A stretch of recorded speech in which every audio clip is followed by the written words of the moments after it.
Glasser's idea about how our brain works and how and why we behave. And it's the basis for his whole theory about education and about psychology. And his theory on psychology is called choice theory. And again, as we said before, there are 5 basic human needs, according to Dr. Glasser.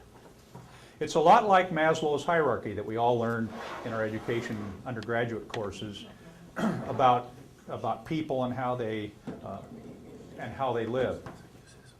But Dr. Glasser says that we have these 5 basic genetic needs. He says they're genetic needs that all human beings have. And all we do in life is behave to satisfy those 5 basic human needs. Part of this whole structure is that as I mentioned before, every human being has some pictures in their mind of what is quality for them. And that's the most need-satisfying people and experiences and places that they've ever experienced. Dr. Glasser says that almost no one takes their parents out of their quality world. Even children whose parents abuse them. Almost never do children take their parents out of their quality world picture. There's just something about that relationship that children will almost never do that. And almost every person I've ever met has a teacher in their quality world. Some teacher or teachers made an impact on almost every person that you meet. If you ask them, who were the most important people that have framed your life? Almost everyone will mention one teacher. I had one like that. My 5th grade teacher, I just fell in love with her. She was just out of college, and she was excited about life, and she was excited about teaching me. I fully believe she loved me. And I loved her. I still love her. She's retired now, lives in Arizona, and her husband Dick was just the principal at Holbrook Indian School, but I got to work with her in the same conference where she was superintendent and I was principal. And every chance I get, I tell her that I love her. I always have, ever since I met her when she was just out of college, and I was in 5th grade. Anita Molstead is her name, Anita Dietrich Molstead. She was a superintendent in Oregon for a long time. But quality world pictures, we all have those pictures. And we take pictures out of our quality world. We have the ability to put things in and take things out of our quality world picture. A lot of kids that I've met in high school have taken school out of their quality world. It's just not there. They're abiding us until they don't have to come anymore. And those are the kids I hurt for, and those are the kids that I'm interested in providing an environment that we can put school back in their quality world picture. Because we can do that. People take things out and put things in to their quality world. Dr. Glasser says there's this real world out there, and all there is out there that comes into us is information.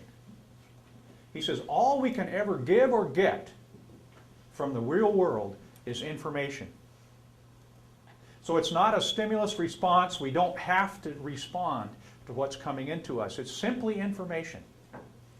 And what we do with that information is important. So he says we're in charge. We make choices based on that, what comes into the real world to us. 10% of what comes in from the real world we retain through hearing, 50% by seeing, 80% by doing, and 95% of what comes in is internalized if we teach it to somebody else. I never understood accounting until I taught it to high school students. I took it in college, but I never really understood it until I taught it to someone else.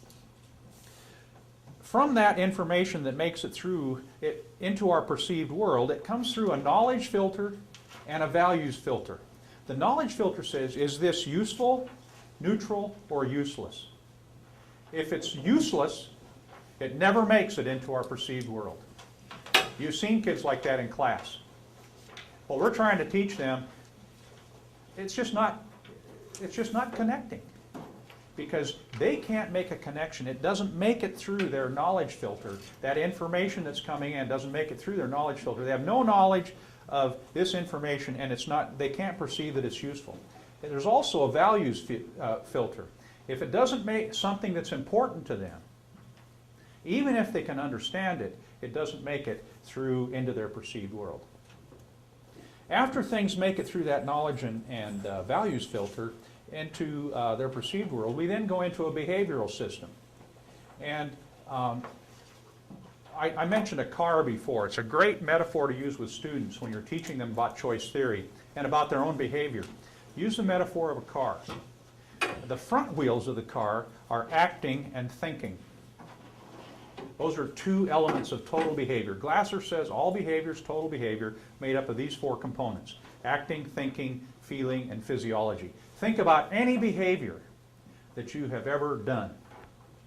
And I think you can identify an acting part, a thinking part. There's some doing involved, there's some thinking about it, there's feeling and physiology involved in any behavior that we do. The back wheels are feeling and physiology. And where we get hung up a lot of times with students is we'll focus with them on feelings.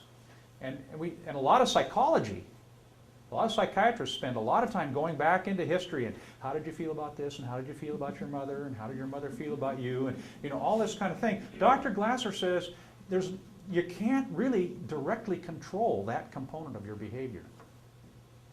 He also says that what happened in the past, there's very little you can do about any of that. Can you change anything that happened to you in your past? So Dr. Glasser says, let's not get hung up in the past. Yes, we need to hear a little bit about that to know kind of what the life experience is, but then we want to focus our students and ourselves on the here and now. What's happening right now, and what are we going to do in the future? So even with people who are abused, with people, you can get hung up in abuse that you can do nothing about. There's nothing we can change about that. The only thing we have any control at all over is what we think and what we do now and what we plan for the future. So Dr. Glasser's approach to counseling and to working with other people is a very optimistic, we think we can work on this and make it better. We think we can make a better choice. All we can do is behave and choose in life. We think we can make a better one. So the car is a great thing. Acting and feeling, try and focus. We talk about being on the front wheels or being on your back wheels. If you're on your back wheels, you're all over the place, feelings and physiology. But we try to move when we have physiology. An example, sometimes I jog, and sometimes I jog at night. And I was jogging along one night, all of a sudden this big dog comes out. And, a mean dog, barking like mad. What I noticed right then was physiology. I had a rush of adrenaline. I'm tensed up, I'm trying to get, a dog ended up biting me. Take a big hunk out of my backside. And, so I had some physiology going, but then I started to act and think, and I got away from those. I had feelings too, by the way. But I tried to get off of that and onto my front wheels. What am I going to do about this now? I got to get something to stop the bleeding. And I started thinking and doing things, and that's when I began to move forward.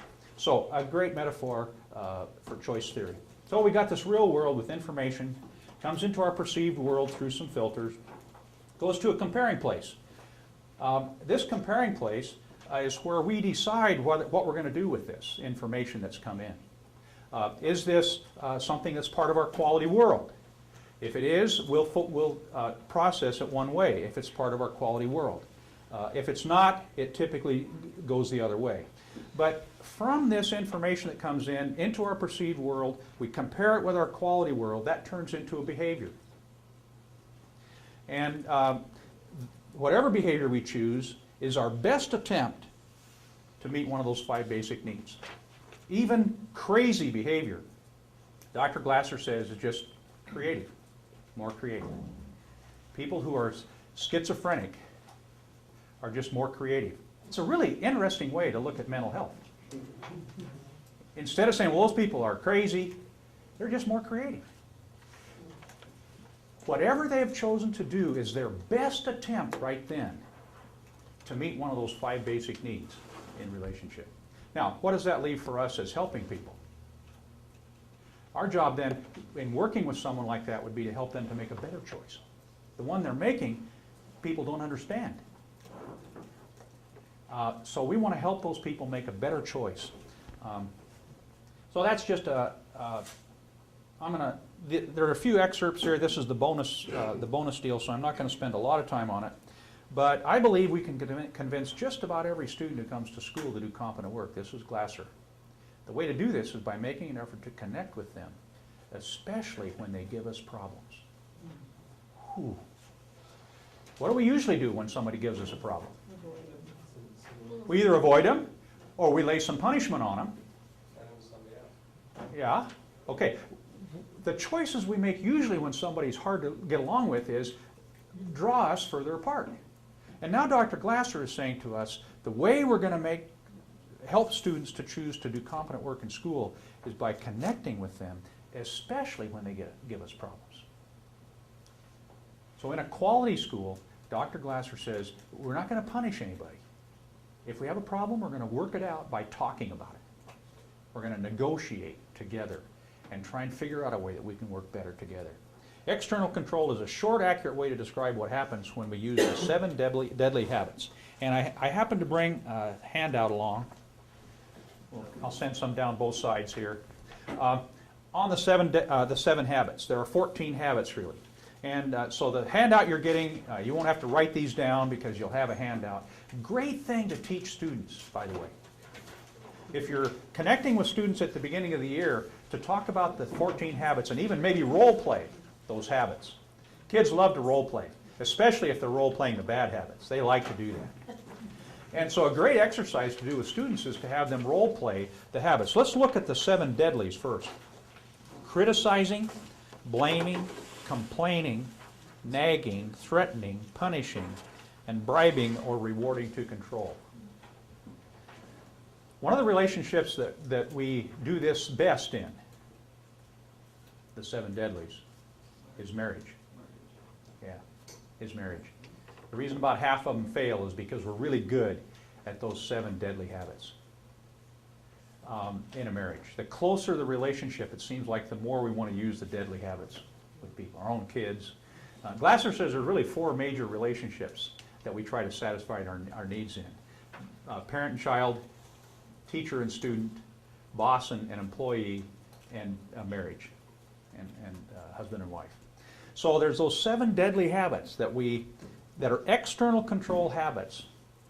And Glasser would say to us, if you're in a relationship and you're thinking about doing something, ask yourself if it's one of those 7. If it is, see if you can't change that into one of the 7 caring habits.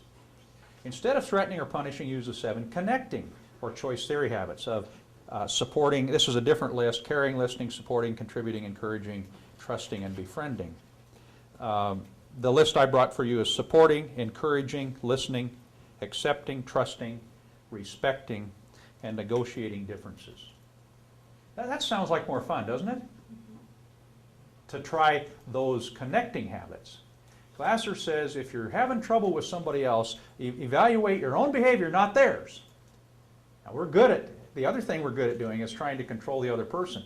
One of the big reasons marriage doesn't work is because we get married and we think, I can change that person. Problem is, according to Glasser, we can't control anybody else, and the harder we try, the more strained is the relationship. The harder we try to change somebody else or control them, the more strained becomes the relationship. What you can do if you can connect with an uncooperative student is become a very powerful, positive person in his life. If you succeed, he has a much better chance for a happy life. But so do you. We feel like sometimes we get stuck in a stimulus response. They did this, so I have to do this. This kid did this, so we have to suspend him from school. Interesting thing is,